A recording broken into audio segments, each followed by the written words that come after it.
Assalomu alaykum yurtdoshlar. Mana bugun ishimizni ham boshlab oldik. Furqatda bo'lyapti bugungi ishimiz. Tomoshada.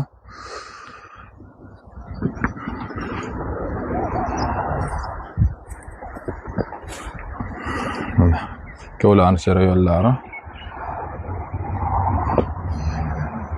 Ikkitalik bo'ldi. Xudo xolasa, 3 talik zakaz berishda ekanmiz. Chiroyli qilib hozir 1 soat ichida bitadi. Kimga shunaqa xizmatlar kerak bo'lsa, akalar telefon qilaverasizlar. Narxlar kelishilgan holatda. Muhriddin akam har doimgidek xizmatda. Shoshilib qolasizlar akalar. Hayit aksiyamiz boshlangan.